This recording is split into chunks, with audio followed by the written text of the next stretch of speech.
Hello everyone, how are you? I think you all are fit and fine. So welcome again on my YouTube channel, Max Elevation. Elevation for every student. So now today we will start a very important topic of class 12. It is continuity and differentiality. So we will discuss only continuity in this video. हम इस video में केवल continuity के बारे में study करेंगे and after that we will discuss about the differentiality. So what is continuity? We will discuss first. अब आपको ये बताना है कि continuity क्या होती है.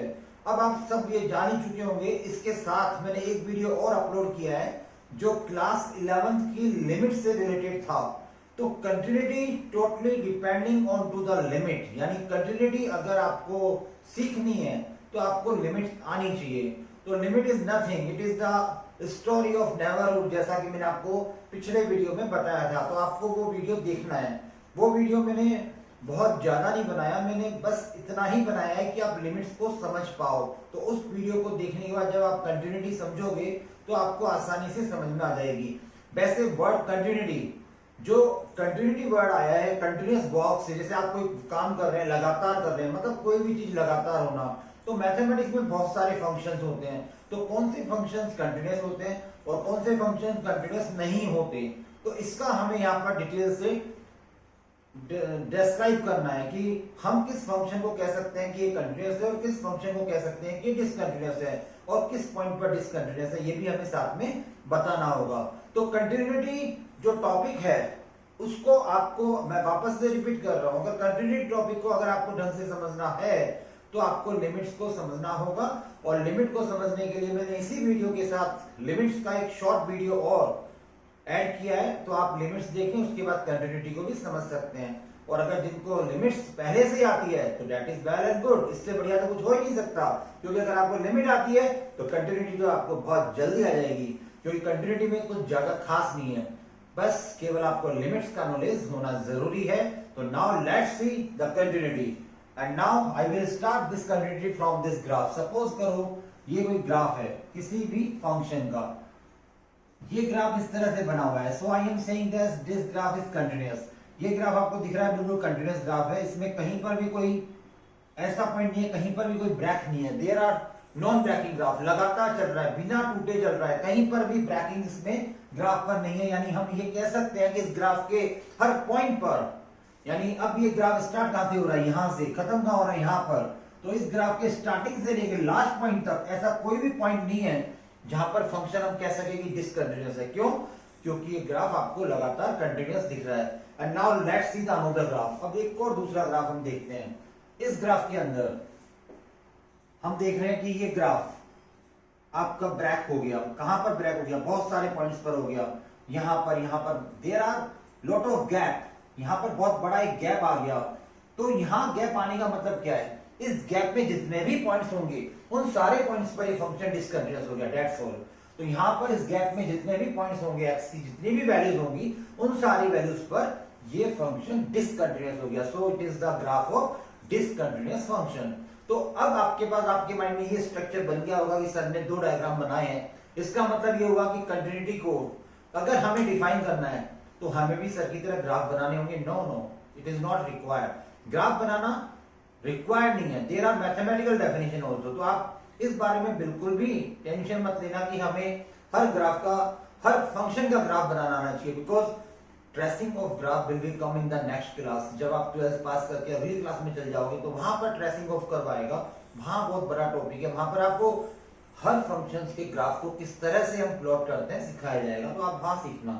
अभी हमें मैथमेटिकल डेफिनेशन सीखनी है कंटिन्यूटी की, और उसी से सारे क्वेश्चन हमें करने हैं. तो उससे पहले हम मैथमेटिकल डेफिनेशन को जाने.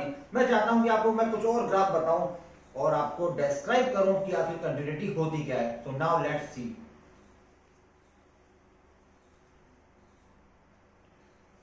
Now let's see these two example in front of you. आपके सामने मैं दो एग्जांपल एक्सप्लेन कर रहा हूं कंटिन्यूटी को समझाने के लिए.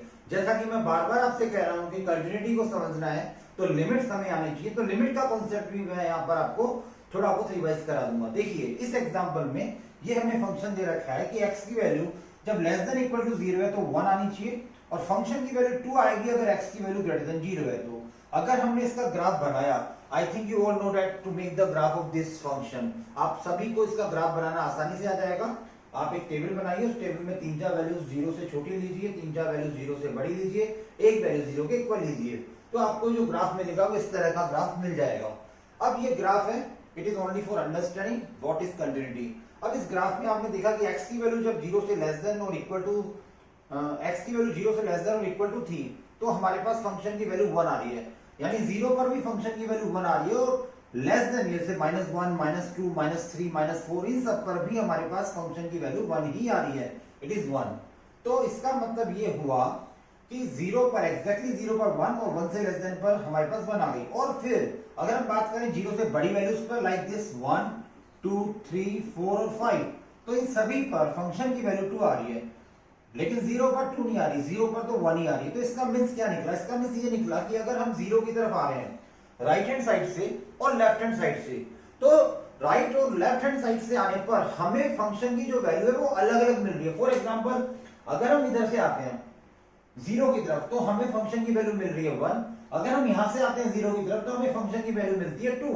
यानी 0 से लेस देन वैल्यू से अगर हम 0 की तरफ आते हैं तो 1 आ रहा है, और 0 से बड़ी वैल्यू से अगर हम 0 की तरफ आते हैं तो हमें 2 मिल रहा है। It means right hand limit and left hand limit. I think you saw this video, आपने वो वीडियो देख लिया होगा और आप समझ गए होंगे कि राइट हैंड लिमिट और लेफ्ट हैंड लिमिट क्या होती है। तो यहाँ पर राइट हैंड लिमिट, मेरे राइट हैंड साइड पे जो वैल्यूज है that is for right hand limit जो 0 से बड़ी है, यानी ये वैल्यूज।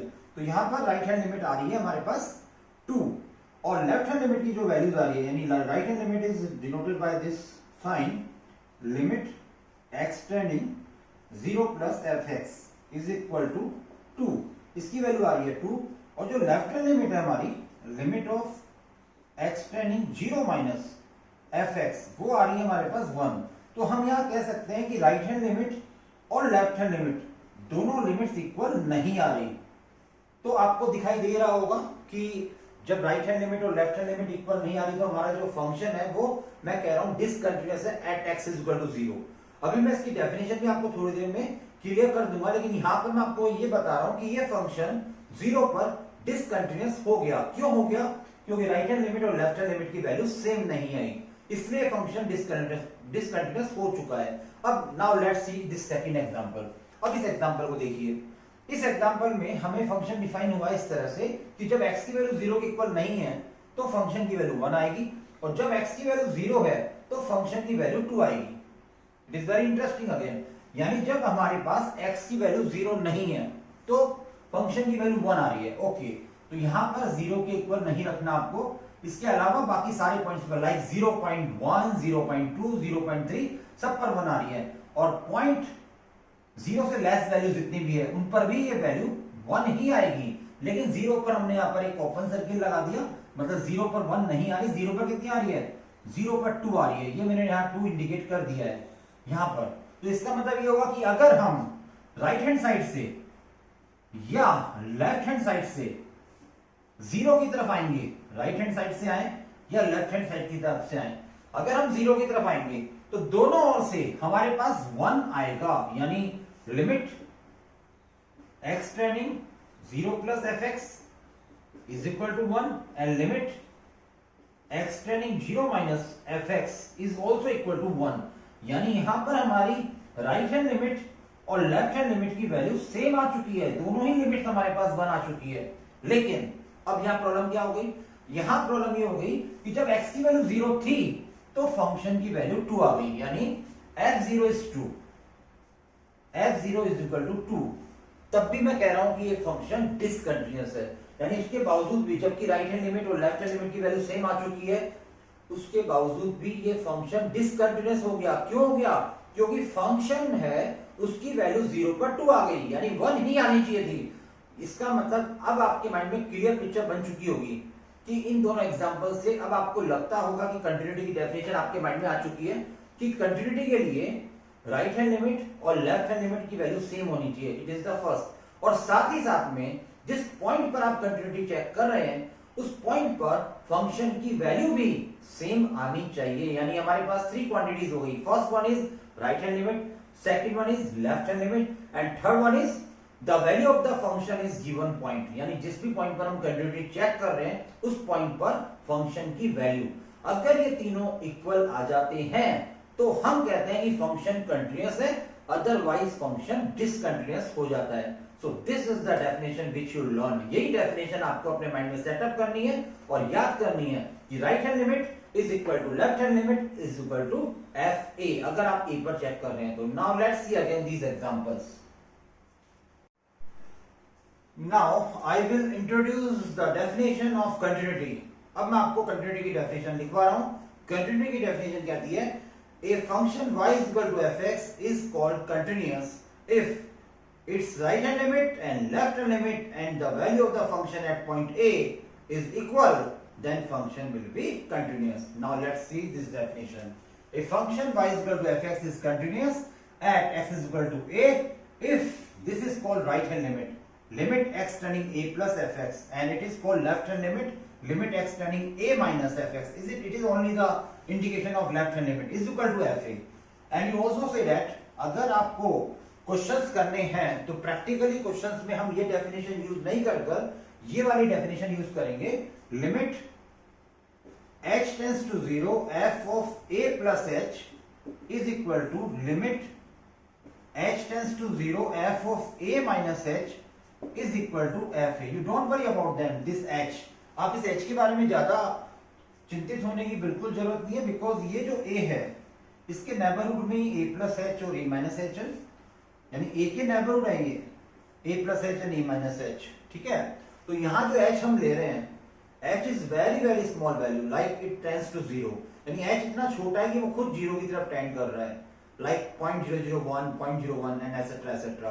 तो यहाँ पर अगर ये डेफिनेशन सेटिस्फाई हो जाती है तो फंक्शन 100% कंटिन्यूअस होगा।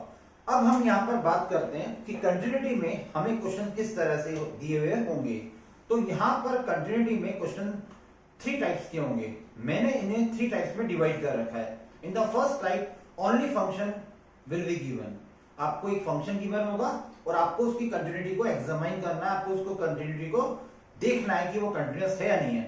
हमें कोई पॉइंट उसके साथ गिवन नहीं होगा। तो ऐसे क्वेश्चंस जिनमें केवल फंक्शन गिवन होता है, हम क्या करेंगे, सबसे पहले देखेंगे कि फंक्शन डिफाइन कहां पर है, जहां पर वो फंक्शन डिफाइन है उसको जनरलाइज फॉर्म में लिख देंगे। फॉर एग्जांपल जैसे fx is equal to 2x plus 1, हम जानते हैं लीनियर फंक्शन है और 100% this function is defined for every real number. ये फंक्शन हर रियल नंबर पे डिफाइन है, तो इसके डोमेन में जो वैल्यूज हैं उन पर हम चेक कर सकते हैं इसको कैसे, x is equal to a belongs to r suppose करके, यानी आपको x is equal to a suppose करना है जो रियल नंबर में बिलोंग करता है। अब सपोज करो फंक्शन आ गया आपका fx is equal to 1 upon x, तो definitely you know that what is the domain of this function, 0 exclude, यानी 0 को रियल नंबर में से एक्सक्लूड कर दो, क्योंकि 0 पर तो ये डिफाइन ही नहीं है। fx is equal to 1 upon x में क्या होगा, जो हम पॉइंट लेंगे a, वो लेंगे a belongs to r minus 0, यानी हमने 0 को एक्सक्लूड कर दिया। तो ये ध्यान रखना, जो आप फंक्शन ले रहे हैं ना, उस फंक्शन को लेने से पहले आप a is equal to her function में belong to r मत लिखते जाना, पहले चेक कर लेना कि वो फंक्शन किन पॉइंट्स पर डिफाइन है, यानी इसका डोमेन फाइंड आउट कर लेना। डोमेन पर ही हमें कंटिन्यूटी को चेक करना पड़ेगा। तो आप ये बात ध्यान रखना, fx is equal to अगर 1 upon x आ जाए और आप कह दो कि 0 पे चेक कर रहे हैं, तो 0 पर चेक नहीं करना है, 0 एक्सक्लूडेड है। Similarly there are many types of function. So ये आपका हो गया फर्स्ट कैटेगरी के क्वेश्चन, जिनमें केवल आपको एक फंक्शन गिवन होगा, पॉइंट्स जनरलाइज फॉर्म में हम ले लेंगे हमारी ओर से। जैसे मैंने कहा आपको a belongs to real number या कुछ भी जो भी डोमेन में वैल्यूज होंगी वो उसके हिसाब से हम एक जनरलाइज a डिफाइन कर देंगे। सेकंड टाइप के क्वेश्चंस में कंडीशन बेस्ड क्वेश्चन होंगे, वो उसमें इस तरह की कंडीशंस गिवन होंगी जैसे x is greater than equal to 0 और x is less than 0, x not equal to 0 and x is equal to 0।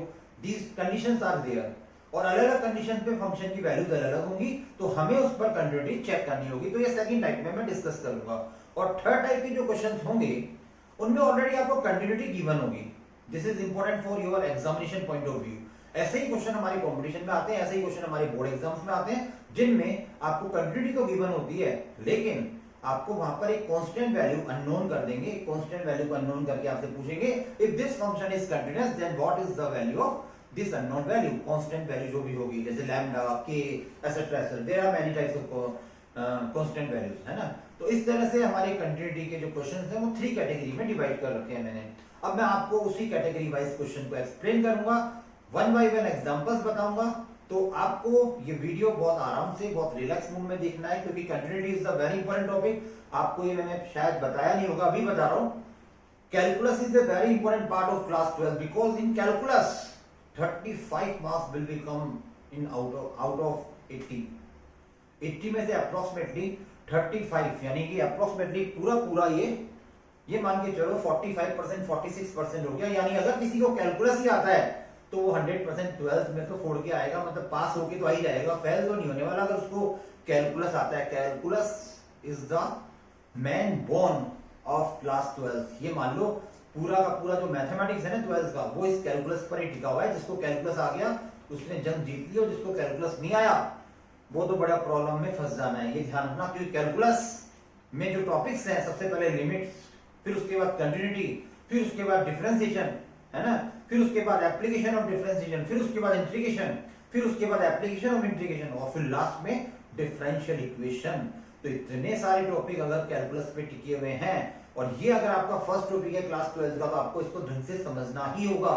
ये समझ में आएगा तो आप में जो कॉन्फिडेंस आएगा, उस कॉन्फिडेंस से आप आगे के टॉपिक भी सीख पाओगे। और मैं आपको श्योर कर दूं कि अगर आपको डिफरेंशिएशन समझ में नहीं आया ना चैप्टर नंबर 5, तो you will face lot of problem in integration. तो आपको इंटीग्रेशन में तो प्रॉब्लम आनी ही आनी है।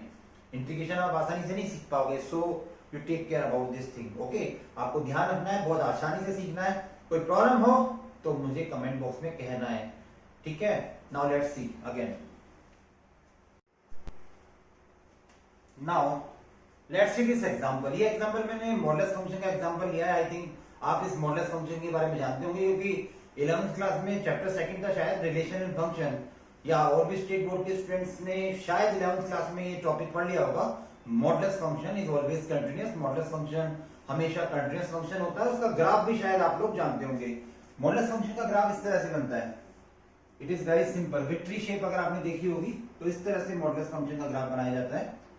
तो this graph is always continuous to any point. हर पॉइंट पर ये कंटीन्यूअस आपको मिलेगा, ठीक है। लेकिन अब हमें यहाँ पर, जैसा कि मैंने कहा, ग्राफ से हमें यहाँ पर कंटिन्यूटी को शो नहीं करना, हमें मैथमेटिकली डेफिनेशन डिस्क्राइब करनी है। तो उसके लिए जैसा कि मैंने कहा, राइट हैंड लिमिट निकालेंगे, फिर लेफ्ट हैंड लिमिट निकालेंगे, फिर एफ ए निकालेंगे। तो सबसे पहले हम एक पॉइंट डिफाइन करते हैं इसके डोमेन में। तो डोमेन तो इसका रियल नंबर है ही, तो हमें सबसे पहले एक पॉइंट सपोज करना पड़ा x is equal to a which belongs to any real number, और हमें right hand limit find out करनी है। तो राइट हैंड लिमिट का सिंपल सा फॉर्मूला होता है लिमिट h टेंड्स टू 0, जिस पॉइंट पर आप चेक कर रहे हो a प्लस h। अब यहाँ पर ये जो वैल्यू है a प्लस h, अगर आप इसको कंपैरिजन करोगे f of a plus h को और fx को, आप देखोगे x की जगह पर a प्लस h आ गया, तो यहाँ पर भी आप a प्लस h सब्स्टिट्यूट कर दोगे। उसके बाद limit h tends to 0 substitute करके जो लास्ट में आपके पास आएगा वो आएगा मॉड ऑफ a। तो मॉडुलस से राइट हैंड लिमिट की वैल्यू आ गई। सिमिलरली आप लेफ्ट हैंड लिमिट भी फाइंड आउट कर लोगे। लेफ्ट हैंड लिमिट होगी हमारी limit h tends to 0 f of a minus h। तो इसी तरह से जिस तरह से हमने पहले किया था, आपको x को रिप्लेस करना है a माइनस h से, क्योंकि x यहाँ पर a माइनस h से रिप्लेस होगा, और फिर h की लिमिट पुट करनी है। तो finally you will gate again modulus से, यहाँ पर जो आया वो यहाँ आ गया, और फिर a पर आपको फंक्शन की वैल्यू भी डिफाइन करनी है, जो कि वापस से मॉडुलस ऑफ a ही आने वाली है। तो आपने देखा right hand limit, left hand limit और एफ ए, तीनों वैल्यूज सेम आ गई। तो जब तीनों वैल्यूज आपकी सेम आ जाती है तो हम कहते हैं एफ एक्स इज कंटिन्यूअस। तो आपका जो ये फंक्शन है मॉडुलस फंक्शन, वो 100% कंटिन्यूअस फंक्शन हो गया। So it is your question. तो ये आपका क्वेश्चन मैंने एंड कर दिया। तो इस तरह से काफी क्वेश्चन आपके सामने ऐसे आएंगे जिनमें पॉइंट्स गिवन नहीं होता। अब हम बात करेंगे ऐसे फंक्शन की जो डिसकंटिन्यूअस होगा, और उसका नाम भी आपको पता होगा, greatest integer function. So now let's see this function. अभी आपके सामने ग्रेटेस्ट इंटीजर फंक्शन है, और ग्रेटेस्ट इंटीजर फंक्शन भी अगर आपने 11th क्लास में इसका ग्राफ बना के देखा होगा तो डिसकंटिन्यूअस फंक्शन आपको वहां दिख चुका होगा, क्योंकि ये ब्रैकिंग वाला ग्राफ था इसका ग्रेटेस्ट इंटीजर फंक्शन का। तो सबसे पहले, जैसा कि मैंने कहा, पॉइंट गिवन नहीं है, तो आप सबसे पहले पॉइंट लेंगे let x is equal to a any real value, and you will find the value of right hand limit. अब इसकी राइट हैंड लिमिट क्या होगी? लिमिट a पर चेक कर रहे हैं, h tends to 0 f of a plus h। तो आप यहाँ पर x को आप रिप्लेस कर देंगे, क्योंकि अगर आप इन दोनों का कंपैरिजन करेंगे, so this x is replace by a plus h। तो ये आ गया greatest integer function a plus h। अब आपको ये देखना है कि a प्लस एच की वैल्यू किससे ग्रेटर है, तो डेफिनेटली a प्लस एच की वैल्यू a से ग्रेटर होगी। तो इसका जो वैल्यू आ गया फाइनली a प्लस एच का, वो आ गया a। तो it is the value of right hand limit. Right hand limit की वैल्यू आ गई a। Now let's see the left hand limit.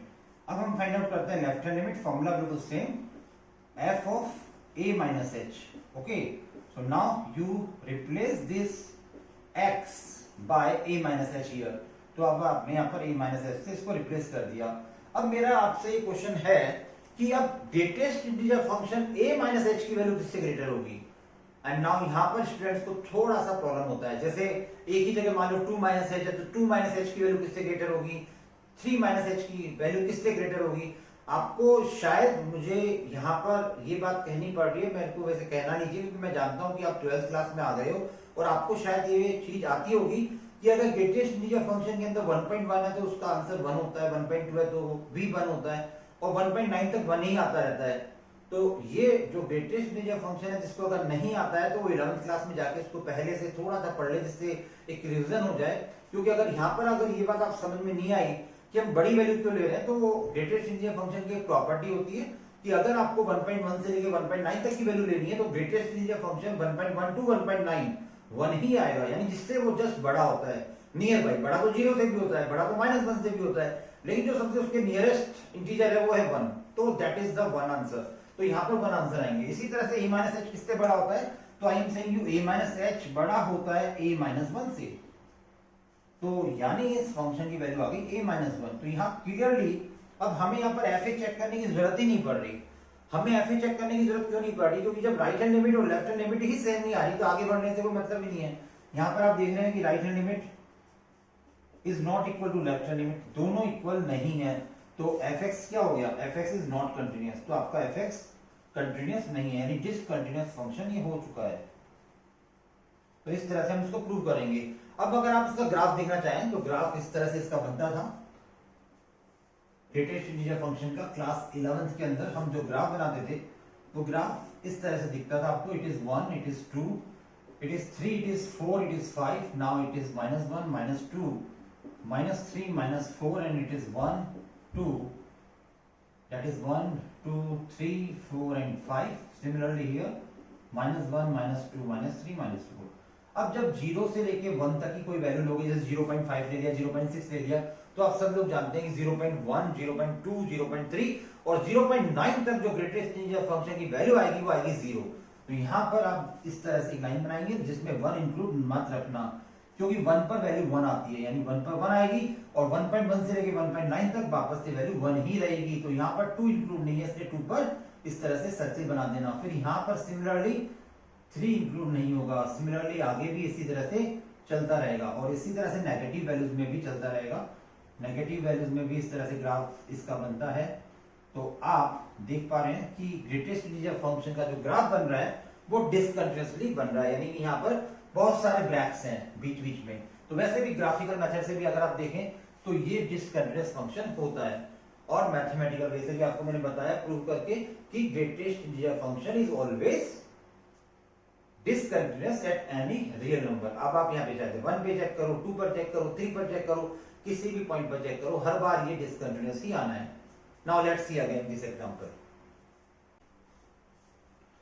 अब मैं यहाँ पर आपको कुछ अलजेब्रा बता रहा हूँ कंटिन्यूटी से रिलेटेड, जो कंटिन्यूटी से आपको रिलेटेड लगेंगे, क्योंकि इसमें बिल्कुल सिंपल सी बात है। अगर मान लो आपके पास दो फंक्शन है f और g, there are two types of function f और g, be two real function, continuous है दोनों रियल नंबर c पर। ये ध्यान रखना, ये दोनों फंक्शन जो आपको f और g दे रखे हैं वो रियल वैल्यू c पर कंटिन्यूअस हैं।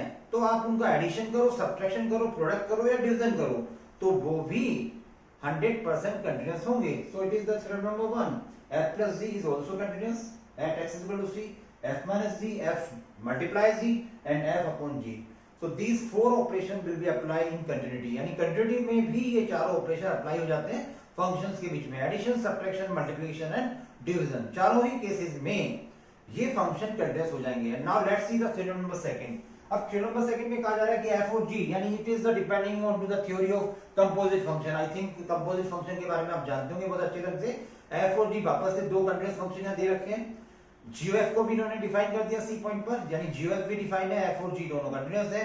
तो अगर f जो हमारा g है वो कंटिन्यूअस है c पर, तो f को gc पर कंटिन्यूअस होना पड़ेगा। ये ध्यान रखना, अगर g कंटिन्यूअस है c पर तो f is continuous at gc, यानी कि g फंक्शन जो c पॉइंट पर डिफाइन कर रहा है f को वहां पर कंटिन्यूअस होना पड़ेगा, उसके बाद f और g भी ऑटोमेटिकली कंटिन्यूअस हो जाएगा c पॉइंट पर। तो ये जो मैंने थ्योरम बताई है यहां पर मैं इन्हें एग्जांपल देकर भी क्लियर करूंगा। बाद में जब भी कोई एग्जांपल आएगा तो ये थ्योरम जहां भी यूज होंगी मैं आपको जरूर बताऊंगा, बस इनका आप ये अलजेब्रा याद रखना, जिससे फ्यूचर में कोई क्वेश्चन अगर इनसे रिलेटेड आता है तो हमें वहां पर ये स्ट्राइक कर जाए कि हाँ कंटिन्यूटी के लेसन में हमने यहाँ पर कहीं ना कहीं पढ़ी थी। क्योंकि आगे आप जब Rolle's theorem, mean value theorems करेंगे तो वहां पर हमें कंटिन्यूटी को पूरा डिफाइन नहीं करना पड़ता, मैथमेटिकली चेक नहीं करना पड़ता, हम वहां डायरेक्टली इसका यूज करेंगे इस अलजेब्रा का। So now let's see again this algebra. अब आपके सामने यहाँ पर दो क्वेश्चंस हैं, मैं इन दोनों क्वेश्चंस को आपको इसलिए समझा रहा हूं क्योंकि अभी जो मैंने प्रीवियस क्वेश्चन कराए थे उनमें पॉइंट्स गिवन नहीं था। अब यहाँ पर मैं जो ये दो क्वेश्चन बता रहा हूं इनमें आपको स्पेसिफिक पॉइंट दिया हुआ है कि आपको कंटिन्यूटी कहां पर चेक करनी है। तो now let's see the first example. It is fx is equal to 2x square minus 1 at x is equal to 3, so you will find the right hand limit। तो सबसे पहले आपको right hand limit find out करनी है और right hand limit का formula आपके सामने ये होता ही है। कहां पर चेक कर रहे हैं हम? 3 पर चेक कर रहे हैं, तो हम लिखेंगे 3 plus h और उसके बाद हम रिप्लेस कर देंगे x को, क्योंकि fx है और ये f of 3 plus h है, तो x रिप्लेस हो जाएगा 3 plus h से। यहाँ पर x को हमने यहाँ पर 3 plus h से रिप्लेस कर दिया, स्क्वायर एज इट इज हो जाएगा -1 और उसके तुरंत बाद हमें यहाँ पर लिमिट सब्स्टिट्यूट करनी होती है। तो लिमिट जैसे हमने 0 करी, 3 का square 9, 9 2 18, so 18 minus 1 is equal to 17, यानी आपकी जो वैल्यू आ गई राइट हैंड लिमिट की वो 17 आ गई। सिमिलरली लेफ्ट हैंड लिमिट, अब हम इसकी left hand limit find out करेंगे। लेफ्ट हैंड लिमिट का फॉर्मूला होता है s tends to 0 3 minus h। तो यहाँ पर वापस से हम x को रिप्लेस कर देंगे 3 minus h से, यहाँ पर क्योंकि हमारे पास यहाँ पर कोई कंडीशन नहीं है, अभी सिंपल एक फंक्शन गिवन है। वापस से लिमिट s 0 पुट कर देंगे, 3 3 9 2 18, वापस से 18 minus 1 यानी 17 आ जाएगा। तो वापस से लेफ्ट हैंड लिमिट की वैल्यू भी 17 आ गई और फाइनली हम फंक्शन की वैल्यू भी फाइंड आउट करेंगे 3 पर। तो डायरेक्टली यहाँ पर हम 3 सब्स्टिट्यूट कर देंगे, तो 3 सब्स्टिट्यूट करने के बाद भी 18 minus 1 यानी 17 आ रहा है। तो आप देख पा रहे हैं कि right hand limit is equal to left hand limit is equal to f3, यानी ये 3 वैल्यूज जो आपके सामने है वो तीनों वैल्यूज इक्वल आ चुकी है। तो जब ये तीनों वैल्यूज इक्वल आ जाती है तो हम कहते हैं कि फंक्शन कंटीन्यूअस होगा, यानी ये फंक्शन जो आपको गिवन है वो x is equal to 3 पर कंटीन्यूअस हो जाएगा। सो इट इज कंटीन्यूअस, तो ये फंक्शन हमने लिख दिया continuous. Okay, now let's see this example. अब इस एग्जांपल को देखते हैं। यहाँ पर आपको साफ साफ दिया हुआ है कि x की वैल्यू -5 नहीं रखनी है, क्योंकि 0.0 फॉर्मेट यहाँ आ सकता है -5 पुट करने पर। तो हमें कंटिन्यूटी चेक करनी है 4 पर। तो 4 पर वापस से वही पैटर्न सेम जो हमने प्रीवियस क्वेश्चन में किया, राइट हैंड लिमिट का formula limit s tends to 0 f of a की वैल्यू है यहाँ पर 4, क्योंकि हमें 4 पर चेक करना है, वही हमारा a होता है जिस पॉइंट पर हमें चेक करना होता है। और वापस से x को रिप्लेस करना है गिवन फंक्शन में। अब यहाँ पर एक प्रॉब्लम आ जाएगी, जैसे अभी आप सपोज करो 4 plus h यहाँ आप सब्स्टिट्यूट करते हो, 4 plus h वैसे तो आपको नहीं आनी चाहिए प्रॉब्लम, क्योंकि आपने -5 के इक्वल जब तक नहीं रखोगे तब तक कोई प्रॉब्लम आपके सामने फेस नहीं होने वाली। ठीक है, तो ये आपने 4 plus h दोनों जगह रख दिया। अब जैसे ही आपने s टेंड्स टू 0 किया तो s टेंड्स टू 0 करते ही हो जाएगा 16 minus 25 upon 5 and 4 9, so it will -9, ये -9 upon 9 यानी माइनस का 1 आ जाएगा। तो it is the value of right hand limit. अब सिमिलरली लेफ्ट हैंड लिमिट भी आप फाइंड आउट कर सकते हैं। Limit h tends to 0 f of 4 minus h। तो इस बार आपको x को रिप्लेस करना है 4 minus h से दोनों जगह। तो आपको पास यहाँ आ जाएगा 4 minus h whole square minus 25 upon 4 minus h plus 5। तो यहाँ पर वापस से 0, h को आपने लिमिट सब्स्टिट्यूट कर दी 16 minus 25 और यहाँ पर आएगा अपॉन में 4 plus 5 that is 9। तो यहाँ आ गया वापस से -9 upon 9 that is -1। और finally you check for f4। अब डायरेक्टली यहाँ पर आपको 4 सब्स्टिट्यूट करना है, 4 square minus 25 upon 4 plus 5। So again you will get 16 minus 25 upon 9। तो यहाँ पर वापस -9 upon 9 यानी कि माइनस का 1 आ गया। तो आपने देखा तीनों वैल्यूज ही वापस से यहाँ माइनस का 1 आ गई, right hand limit, left hand limit और f4। So these three values are same, So we say that this function is again continuous function at x is equal to 4, यानी ये जो फंक्शन है गिवन वो x is equal to 4 पर 100% continuous हो गया। बस ये ध्यान रखनी है आपको एक बात यहाँ पर कि -5 पर आप इसको चेक नहीं कर पाओगे, क्योंकि लिमिट वाले कॉन्सेप्ट में भी मैंने आपको बता रखा है कि यहाँ पर हमें वो वैल्यू सब्स्टिट्यूट नहीं करनी जो उसके डोमेन में नहीं है, यानी ये फंक्शन -5 पर डिफाइन नहीं है तो हमें -5 सब्स्टिट्यूट नहीं करना। सो आई थिंक आप ये बिल्कुल सिंपल से जो क्वेश्चन आपके सामने है। अब एक क्वेश्चन अगर हम बात करें, सपोज करो मैं यूं ही ओरली आपसे डिस्कशन कर रहा हूं इस क्वेश्चन का, fx is equal to 10x, हमें इसकी कंटिन्यूटी का यहां पर डिस्कशन करना है। fx is equal to 10x, तो नाउ व्हाट यू से, आपकी तरफ से क्या आंसर होगा? अब आप सभी जानते हैं, जनरलाइज सभी स्टूडेंट जानते हैं कि जितने भी ट्रिग्नोमेट्रिक फंक्शन होते हैं वो कंटीन्यूअस होते हैं अपने अपने डोमेन के अंदर। मैंने कहा जितने भी ट्रिग्नोमेट्रिक फंक्शन होते हैं वो कंटीन्यूअस होते हैं अपने अपने डोमेन्स के अंदर। तो यहां पर अगर मैं सपोज करो fx is equal to 10x ले रहा हूं और मैंने कह दिया point is x is equal to a any real number, तो यहां ये रॉन्ग हो जाएगा। ये ध्यान रखना। क्यों हो जाएगा ये मैं आपको अभी बताने वाला हूं नेक्स्ट एग्जांपल में। इसी तरह से cot x का, इसी तरह से sec x में और इसी तरह से cosec x में आपको ध्यान रखना होगा, क्योंकि sin और cos का तो डोमेन r ही होता है। तो ये प्रॉब्लम आपको sin x और cos x के साथ फेस नहीं करनी पड़ेगी, ये प्रॉब्लम्स आपको फेस करनी पड़ेगी tan x, cot x, sec x और cosec x के साथ। तो वहां पर कई स्टूडेंट्स इनके डोमेन भूल चुके होते हैं, तो वो x is equal to a एक हैबिट बन जाती है लिखने की, बिलोंग्स टू रियल नंबर, और मिस्टेक कर देते हैं। तो आपको इस मिस्टेक से बचना है। Now let's see these two important concept of class 11th। अब मैं क्लास 11th का एक इंपॉर्टेंट कॉन्सेप्ट यहाँ पर आपको बताने जा रहा हूँ। क्लास 11th में आपने ट्रिग्नोमेट्रिक इक्वेशन देखी होगी, वहां पर sin x अगर इज इक्वल टू 0 होता है तो x की जो जनरल वैल्यू होती है वो होती है x is equal to n pi.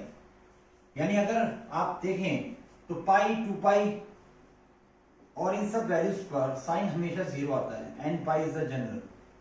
And similarly x is equal to 2n - 1 pi by 2 पर cos x हमेशा 0 देगा। अगर आप यहाँ 1 सब्स्टिट्यूट करेंगे देन पाई बाय 2 आएगा, फिर 3 पाई बाय 2 आएगा, फिर 5 पाई बाय 2 आएगा। तो इन सारी वैल्यूज पर cos x की वैल्यू 0 आती है। In general 2n - 1 pi by 2, यहाँ कोई भी इंटीजर आप n की जगह पर रख सकते हो। तो यहाँ पर ये बात आपको ध्यान रखने की जरूरत है, कई बार ये काम में आएगा कॉन्सेप्ट आपके। अब मैं बात कर रहा हूँ कंटिन्यूटी की 10x पर। तो हमारे सामने क्वेश्चन है कि fx is equal to 10x की कंटिन्यूटी चेक करनी है। अब मैं जानता हूँ कि 10x की वैल्यू sin अपॉन cos होती है, तो यहाँ पर ये फंक्शन किस पॉइंट पर डिफाइन नहीं है ये आपको सबसे पहले देखना होगा। अब इसके डिनोमिनेटर में cos x आ गया और cos x की वैल्यू 0 कहां पर होती है आपको पता लग ही चुका है, 2n - 1 मल्टीप्लाई पाई बाय 2 पर cos x की वैल्यू 0 होती है। और अगर हमें इस फंक्शन को डिफाइन करना है तो हमें 2n - 1 पाई बाय 2 वाली वैल्यूज को इसके डोमेन से सब्ट्रैक्ट करना होगा, एक्सक्लूड करना होगा, तभी हम इस फंक्शन को कंटीन्यूअस कह सकते हैं। तो आपको जो पॉइंट डिफाइन करना है, let x is equal to a belongs to r, तो आप लिखेंगे r लिख के मत छोड़ देना, इसमें से एक्सक्लूड कर देना ये वैल्यूज को। x is equal to 2n - 1 pi by 2, इन वैल्यूज को आपको एक्सक्लूड जरूर करना है, ये ध्यान रखना। Okay, this is the important point. Similarly अगर आप cot x लेते हैं, जैसे सपोज करो आपने अगला क्वेश्चन लिया cot x, fx is equal to cot x, और cot x को आप लिख सकते हो cos अपॉन sin। तो this time sin is introduce in denominator, sin आ गया तो यहाँ sin 0 कब बनेगा, तो आपको पता है n पाई पर बनेगा। तो यहाँ पर भी आप जब a लो तो r माइनस कर देना, x is equal to n pi कर देना, ये ध्यान रखना। It is the important task for you. बस सीधा x is equal to a belongs to r मत कर देना, वरना एग्जामिनर आपके पूरे मार्क्स कट कर देगा। ये बातें आपको थोड़ी सी ध्यान रखनी है। उसके अलावा भी अभी बहुत से क्वेश्चन है, एक्सपोनेंशियल फंक्शन हमेशा कंटीन्यूअस होता है, लोगरिथम फंक्शन हमेशा कंटीन्यूअस होता है, लेकिन अभी मेरे हिसाब से आप जानते नहीं हो what is exponential function and what is logarithm function. तो it will be come in exercise number 5.5, यानी जब आप थोड़ा सा आगे बढ़ोगे डिफरेंशिएशन की तरफ तब मैं आपको ये फंक्शन भी समझाऊंगा। इन फंक्शंस का ग्राफ अगर आप देखोगे तो ये ग्राफ भी कंटीन्यूअसली होता है। वैसे आप इसको लर्न कर सकते हो कि logarithm function and exponential function हमेशा कंटीन्यूअस फंक्शन ही होते हैं। जितने भी ट्रिग्नोमेट्रिक फंक्शंस होते हैं, इनवर्स ट्रिग्नोमेट्रिक फंक्शंस होते हैं, वो सारे अपने अपने डोमेन्स में कंटीन्यूअस होते हैं। हमें इसकी रिक्वायरमेंट पड़ेगी जब हम आगे रोल्स थ्योरम और मीन वैल्यू थ्योरम्स करेंगे, तो हमें इन सारे फंक्शंस को याद रखना पड़ेगा कि ये कहां पर कंटीन्यूअस होते हैं, कौन कौन से फंक्शंस होते हैं। जैसा मैंने अभी बताया मॉडुलस फंक्शन भी हमेशा कंटीन्यूअस होते हैं, लेकिन ग्रेटेस्ट इंटीजर फंक्शन डिसकंटिन्यूअस होते हैं। तो these are the some basic things. अब यहाँ पर आपने एक मोड पूरा कर लिया, एक मंजिल पूरी कर ली, जिसमें आपने देखा कि हम कंटिन्यूटी चेक करते हैं जब कोई पॉइंट गिवन नहीं होता और जब कोई पॉइंट गिवन होता है। तो इस तरह से हम कंटिन्यूटी के क्वेश्चंस अभी तक कर रहे थे। अब नेक्स्ट स्टेज में हम जब आएंगे तो उसमें हम देखेंगे कि कुछ कंडीशन वाले क्वेश्चंस होंगे, जैसा कि मैंने आपको स्टार्टिंग में बताया था, उस तरह के क्वेश्चंस को हम यहाँ अब आपके सामने डिस्क्राइब करेंगे। अब हमारे सेकंड टाइप के क्वेश्चंस स्टार्ट हो चुके हैं यहाँ पर, जहां पर कुछ कंडीशंस गिवन है और मैं यहाँ पर चेक करूंगा कि ये फंक्शन 2 पर कंटीन्यूअस है या नहीं है। 2 पर हम इसको चेक करने जा रहे हैं। तो सबसे पहले हम फाइंड आउट करेंगे राइट हैंड लिमिट। तो इसकी राइट हैंड लिमिट क्या होगी? Limit h tends to 0 f of 2 plus h, क्योंकि आप 2 पर चेक कर रहे हैं। अब यहाँ ध्यान देना, ये नंबर लाइन है, ये 2 है, तो 2 प्लस h डेफिनेटली यहाँ होगा और 2 माइनस h यहाँ होगा। तो 2 प्लस h जो वैल्यू है वो 100% 2 से थोड़ी ग्रेटर होगी। तो आपको इन दोनों में से वो वैल्यू फंक्शन की लेनी है जो 2 से ग्रेटर है। यहाँ पर आपको x की वैल्यू 2 से ग्रेटर दिखाई दे रही है, तो आपको ये फंक्शन यूज करना है। I again repeat, 2 plus h 2 से ग्रेटर होगी, 2 से ग्रेटर वैल्यू यहाँ पर है, इसके सामने जो कोरस्पॉन्डिंग फंक्शन है उस फंक्शन में x की वैल्यू को इससे रिप्लेस कर दो 2 प्लस h से। ये काम आपको करना है यहाँ पर। तो आपने इस 2 प्लस h को यहाँ पर रिप्लेस कर दिया। रिप्लेस करने के बाद आपने h टेंड्स टू 0 सब्स्टिट्यूट कर दिया, तो आपके पास आया 4 माइनस 3 दैट इज 1। तो 1 आंसर आ गया राइट हैंड लिमिट का। अब इसी तरह से लेफ्ट हैंड लिमिट जब आप फाइंड आउट करेंगे तो लेफ्ट हैंड लिमिट का पहले फॉर्मूला लिखिए, 2 माइनस h होता है। अब 2 माइनस h 2 से छोटा है और 2 से छोटा यहाँ पर ये रहा, x is less than equal to 2। तो यहाँ पर ये फंक्शन यूज आ रहा है। इस फंक्शन में x के रिप्लेस पर 2 माइनस h को यहाँ सब्स्टिट्यूट कर दीजिए। इस 2 माइनस h को यहाँ पर रिप्लेस करना है आपको, क्योंकि यहाँ पर वैल्यू 2 से छोटी है। और फिर से लिमिट h टेंड्स टू 0 यहाँ लिखना है। तो 4 प्लस 3 यानी कि आपके पास कितना आ गया 7। अब मुझे नहीं लगता कि आपको आगे बढ़ना है, क्योंकि यहाँ पर आपने देखा कि राइट हैंड लिमिट और लेफ्ट हैंड लिमिट दोनों ही वैल्यू सेम नहीं आ रही है। तो फंक्शन पर वैल्यू चेक करने की आपको जरूरत नहीं है। यहीं पर आप लिख सकते हो कि this function is not continuous, यानी ये फंक्शन आपका 100% कंटिन्यूअस नॉट कंटिन्यूअस होगा, क्योंकि यहाँ पर राइट हैंड लिमिट और लेफ्ट हैंड लिमिट की वैल्यू सेम नहीं है। So it is the first question.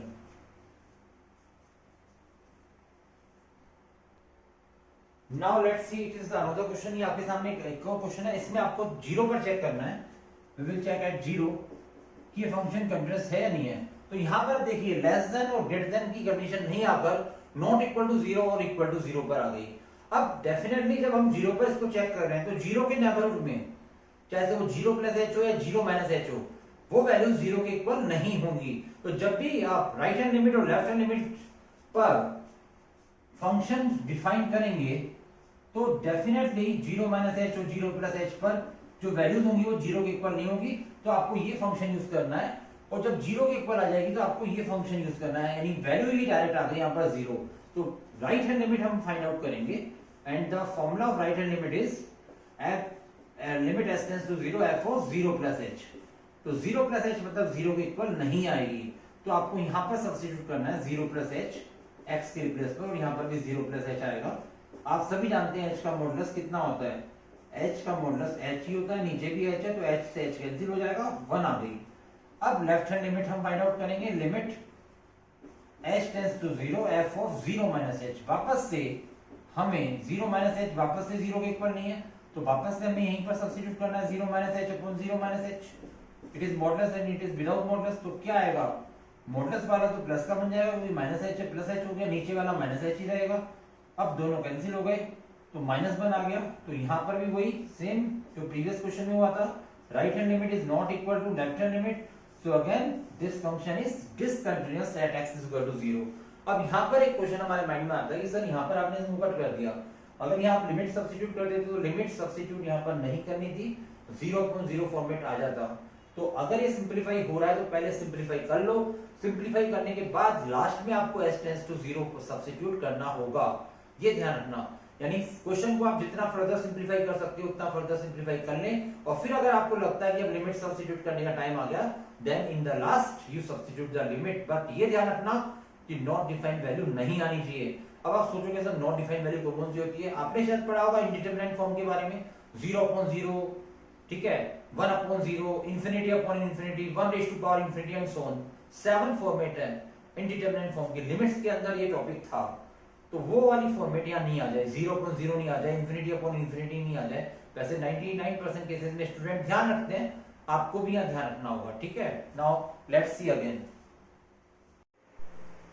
Now let's see the next question and now we will reach into the third type of question. अब हम third type के question में पहुंच गए हैं जिसमें हमें एक अननोन वैल्यू को फाइंड आउट करना होगा, यानी फंक्शन आपका कंटीन्यूअस गिवन होगा और हमें एक या दो अननोन वैल्यूज क्वेश्चन के अंदर गिवन होगी जिसे हमें फाइंड आउट करना है। Let's see this question. इस क्वेश्चन में हमें दे रखा है ये फंक्शन कंटीन्यूअस है x इज इक्वल टू 1 पर और हमें a और b की वैल्यू को फाइंड आउट करना है। We will find the value of a and b। तो इस तरह के क्वेश्चन में जब हमारे सामने क्वेश्चन आ जाए तो फंक्शन जब कंटीन्यूअस गिवन होता है तो we know that right hand limit, left hand limit and f1 ये तीनों वैल्यूज इक्वल होनी चाहिए। It is the condition for continuity. अगर कोई फंक्शन किसी पॉइंट पर कंटीन्यूअस होता है तो उसकी right hand limit, left hand limit और उस पॉइंट पर फंक्शन की वैल्यू अगर ये तीनों इक्वल हो जाए देन वी से फंक्शन इज कंटीन्यूअस। तो हम ये मान के चल रहे हैं ये तीनों इक्वल हैं क्योंकि ये फंक्शन कंटीन्यूअस है। Now let's see the right hand limit of this function at x is equal to 1. It is limit s tends to 0 f of 1 plus h. So now you see where 1 is greater than 0. अब आपको ये देखना है कि x की value 1 से greater कहाँ पर है, यहाँ पर है। तो यहाँ पर x के रिप्लेस पर हमें 1 plus h सब्स्टिट्यूट करना होगा। तो यहाँ पर हमने x के रिप्लेस पर 1 plus h सब्स्टिट्यूट कर दिया और फिर h को 0 करना है, then you will get 3a plus b। तो हमें 3a plus b right hand limit की वैल्यू आ गई। सिमिलरली लेफ्ट हैंड लिमिट हम फाइंड आउट करेंगे और लेफ्ट हैंड लिमिट का फॉर्मूला होता है f of 1 minus h। तो x की वैल्यू 1 से लेस देन ये रही, तो यहाँ पर x को रिप्लेस करना होगा हमें 1 minus h से। तो हमारा जो वैल्यू आएगा लेफ्ट हैंड लिमिट का वो आ जाएगा 5a as it is and x replaced by 1 minus h minus 2b। Again हम h को 0 करेंगे, then you will get 5a minus 2b। और साथ ही साथ में 1 पर जो फंक्शन की वैल्यू है वो है 11। अब जैसा कि हमने कहा इस अकॉर्डिंग टू दिस थ्योरी कि ये तीनों वैल्यूज इक्वल होनी चाहिए, तो राइट हैंड लिमिट की वैल्यू आ गई 3a plus b, left hand limit की वैल्यू आ गई 5a minus 2b और फंक्शन पर यानी 1 पर फंक्शन की वैल्यू आ गई 11। So these are the two equation. अब यहाँ पर ये दो इक्वेशन बन गई। अब हमें इन दोनों इक्वेशन को सॉल्व करना है। First equation is 3a plus b is equal to 11, it is the first equation, and 5a minus 2b is equal to 11, it is the second equation। और सबसे बेहतरीन जो तरीका है, सबसे बेस्ट तरीका है एलिमिनेशन मेथड। यहाँ पर हम अप्लाई करेंगे। एलिमिनेशन मेथड से a और b की वैल्यू आसानी से आ जाएगी। तो यहाँ पर b का कोएफिशिएंट 2 है, तो इसको 2 से मल्टीप्लाई करिए, इसको 1 से करिए, देन यू विल गेट 3 2 जा 6a plus 2b is equal to 22 and second equation as it is 5a minus 2b is equal to 11। और जैसे आप इन्हें ऐड करेंगे तो 11a is equal to 33। So a की वैल्यू आ गई 3। तो अब इस a की वैल्यू को हम सब्स्टिट्यूट कर देंगे फर्स्ट इक्वेशन में, means 3 multiply 3 plus b is equal to 11, then b is equal to 11 minus 9, so b is come 2। तो b की वैल्यू आ गई 2। तो इस तरह से a और b की वैल्यू हमने फाइंड आउट कर ली। a की वैल्यू 3 आ गई और b की वैल्यू 2 आ गई। तो इस तरह के क्वेश्चंस में हमें right hand limit, left hand limit और उस पॉइंट पर फंक्शन की वैल्यू तीनों को इक्वल करना है। और जो भी अननोन वैल्यूज है, अगर 2 अननोन वैल्यूज है तो इस तरह से दो इक्वेशन बना के आप फाइंड आउट कर लो। अगर एक ही अननोन वैल्यूज है तो मेरे हिसाब से एक ही इक्वेशन से आपका काम चल जाएगा and you will find the unknown value. तो now let's see the solution. अब इस क्वेश्चन में जो आपके सामने है, इस बार हमें k की वैल्यू फाइंड आउट करनी है। अगेन फंक्शन हमें कंटीन्यूअस दे रखा है 0 पर, तो इस बार हमें k की वैल्यू फाइंड आउट करनी है। केवल k, अननोन वैल्यूज केवल यहाँ पर k है। तो अगेन हम यही कहेंगे कि right hand limit, left hand limit और f0 ये तीनों सेम होनी चाहिए। So what is the formula for right hand limit? It is limit s tends to 0 f of 0 plus h।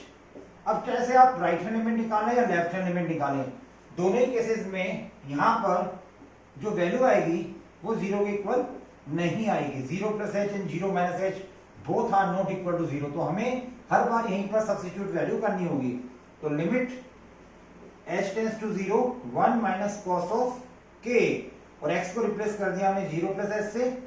ऐसे ही हमने डिनोमिनेटर में भी कर दिया, x को रिप्लेस 0 plus h से। तो ये आपका सिंप्लीफाई होकर आ जाएगा 1 minus cos of kh upon h sin h. Okay, and now we don't need to solve left hand limit. हमें यहाँ पर लेफ्ट हैंड लिमिट को सॉल्व करने की जरूरत नहीं होगी, क्योंकि जैसा कि मैंने कहा कि यहाँ पर केवल एक ही अननोन वैल्यूज है. तो आपको राइट हैंड लिमिट से ही k की वैल्यू फाइंड आउट हो जाएगी, क्योंकि राइट हैंड लिमिट को आप f0 के इक्वल कर देंगे, और f0 में डायरेक्टली पता ही है f0 की वैल्यू है हाफ, तो हम उसको हाफ के इक्वल कर देंगे. So we don't need this left hand limit. यहाँ हमें लेफ्ट हैंड लिमिट की जरूरत नहीं होगी. अब हमें इस लिमिट को सॉल्व करना है. अगर यहाँ पर हम h को 0 सब्स्टिट्यूट कर देंगे, देन इट बिकम 0.0 फॉर्म. तो ये 0.0 फॉर्म है. अभी हमें 0.0 फॉर्म को हटाना है, because it is called indeterminate form.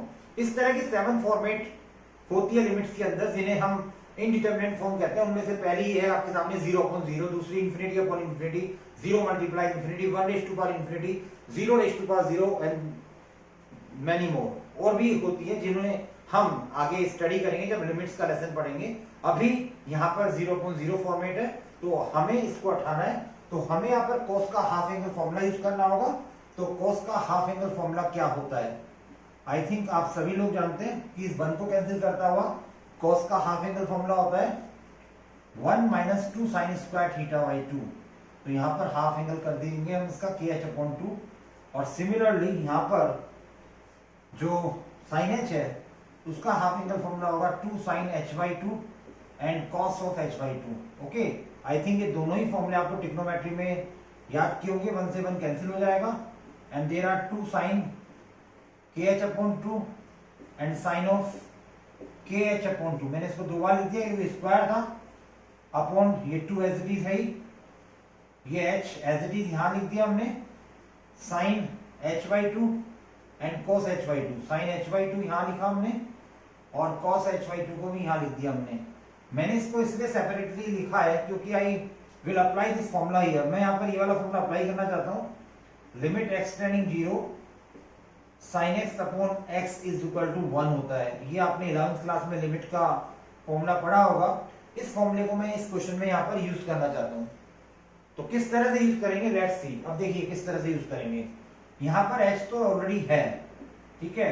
हमें रिक्वायरमेंट है k/2 की. तो हमने क्या किया, k/2 से मल्टीप्लाई और डिवाइड कर दिया. ये k/2 से हमने मल्टीप्लाई डिवाइड कर दिया. Similarly we require this kh/2 here. यहाँ पर हमें kh/2 चाहिए. kh पहले आप ऐसा करिए s से, चलिए पहले kh/2 लिख देते हैं. kh/2 से हमने यहाँ पर भी मल्टीप्लाई डिवाइड कर दिया, तो इसका भी हमारा 1 हो जाएगा. अब बचा ये वाला साइन, तो इसके लिए हमने यहाँ पर h/2 से मल्टीप्लाई डिवाइड कर दिया, h/2 से. तो इस तरह से h/2 से हमने यहाँ मल्टीप्लाई डिवाइड कर दिया. आप यहाँ पर देखिए, मैं हर साइन के डिजिट को जो एंगल है वो यहाँ डिनोमिनेटर में वैल्यू बना रहा हूँ जिससे 1 हो जाए. यहाँ पर मेरे पास ऑलरेडी s था, तो मैंने केवल k/2 से मल्टीप्लाई डिवाइड किया था. यहाँ पर मुझे पूरा kh/2 चाहिए था, तो पूरा kh/2 से मल्टीप्लाई डिवाइड मैंने किया.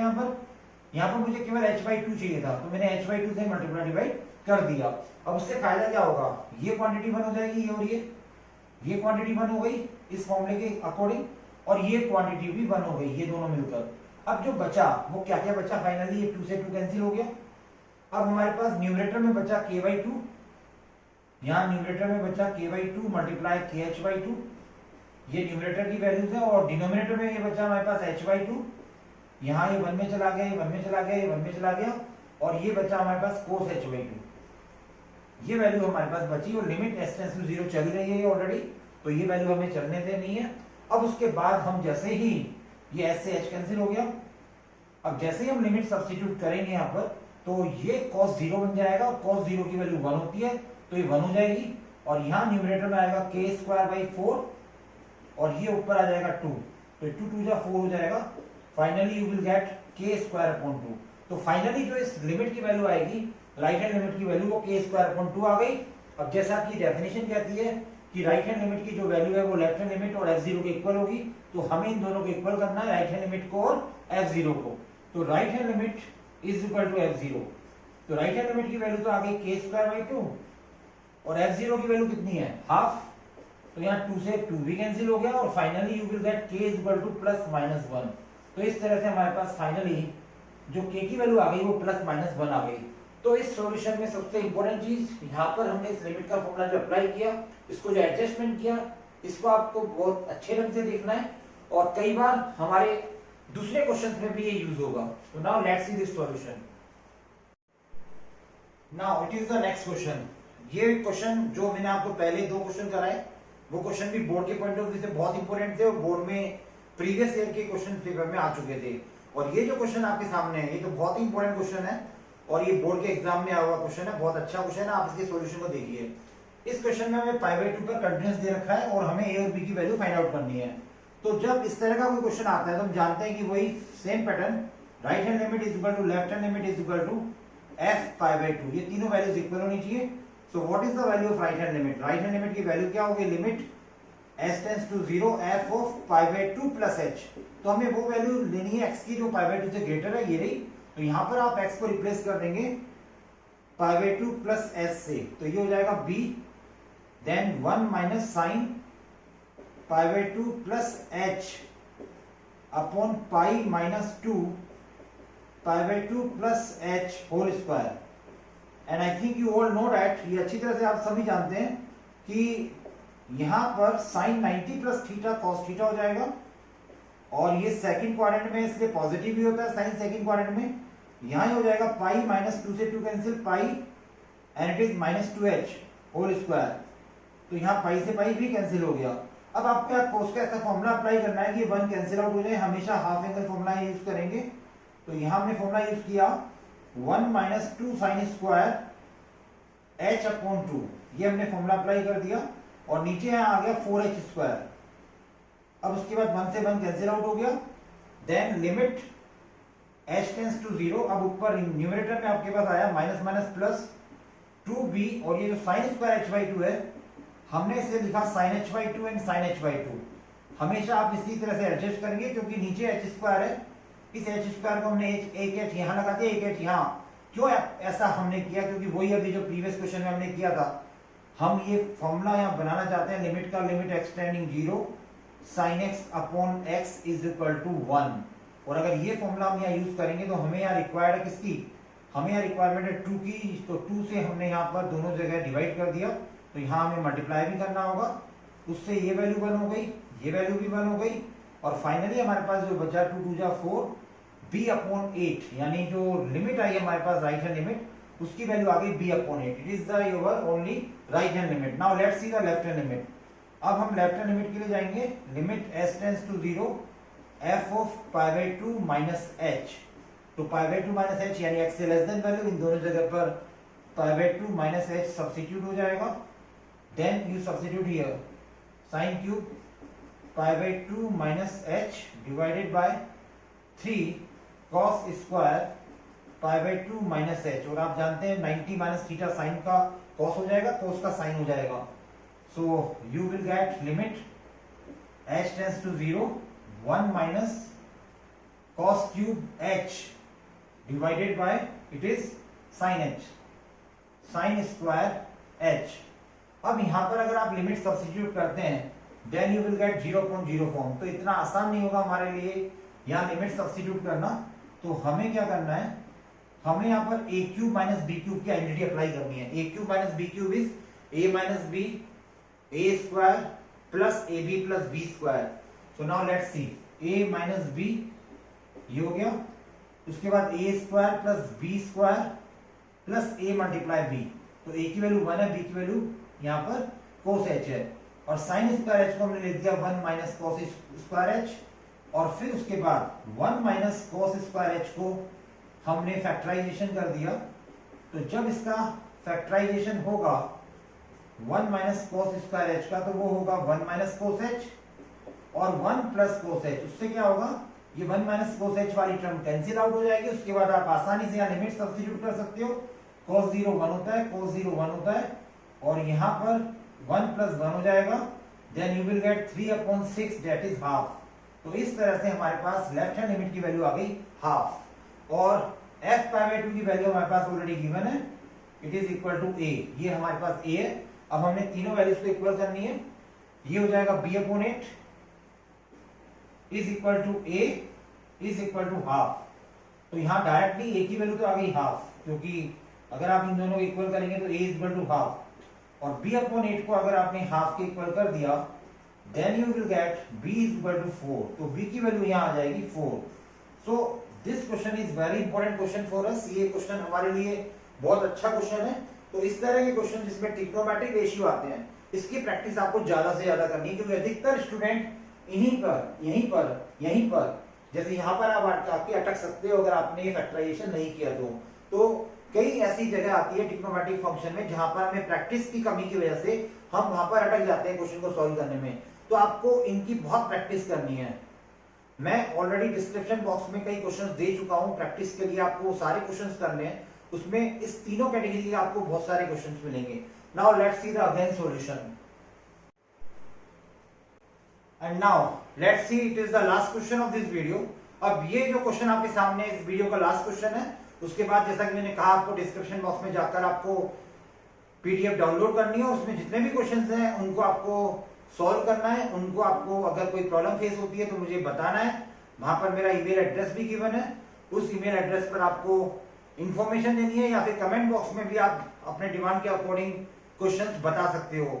और इसके बाद कंटिन्यूटी के बाद जो नेक्स्ट जो मेरा वीडियो आएगा वो आएगा डिफरेंशियलिटी का, और differentiability is totally depend again on the concept of the limit, यानी डिफरेंशियलिटी और कंटिन्यूटी ये अपने आप में दोनों एक चैप्टर आपस में जुड़े हुए हैं। उसके बाद फिर हम डिफरेंशिएशन स्टार्ट करेंगे। नेक्स्ट वीडियो जो आएगा वो डिफरेंशिएशन का आएगा, देन एओडी यानी application of derivative. So now let's see this solution. अब आप इस सॉल्यूशन को देख सकते हो, यहाँ पर हमें ये फंक्शन दे रखा है कंटिन्यूअस 4 पर, और ए और बी की वैल्यू हमें फाइंड आउट करनी है।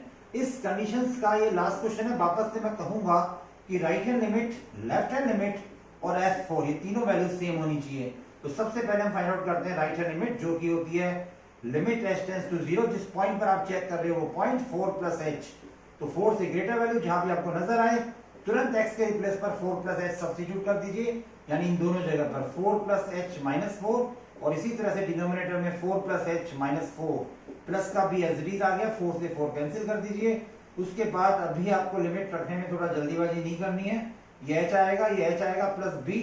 अब आप लिमिट सब्स्टिट्यूट करने से पहले इसको कैंसिल कर दीजिए, then you will get 1 plus b। तो इस तरह से 1 प्लस b आपके पास वैल्यू आएगी राइट हैंड लिमिट की। अब आइए लेफ्ट हैंड लिमिट की तरफ। लेफ्ट हैंड लिमिट का फॉर्मूला ये आपके सामने हो गया 4 माइनस h, यानी 4 से लेस वैल्यू, यानी इस बार आपको ये वैल्यूज इस ऊपर वाले यानी यहाँ पर इस वाले फंक्शन में x के रिप्लेस पर सब्स्टिट्यूट करना है 4 minus h minus 4 upon modulus of 4 minus h minus 4 plus a।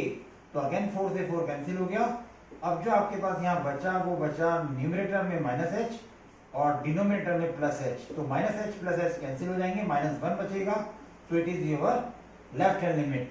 और 4 पर जो फंक्शन की वैल्यू आ रही है वो है a plus b, and according to the theory तीनों वैल्यूज हम इक्वल करनी है। Right hand limit is equal to left hand limit and is equal to f4।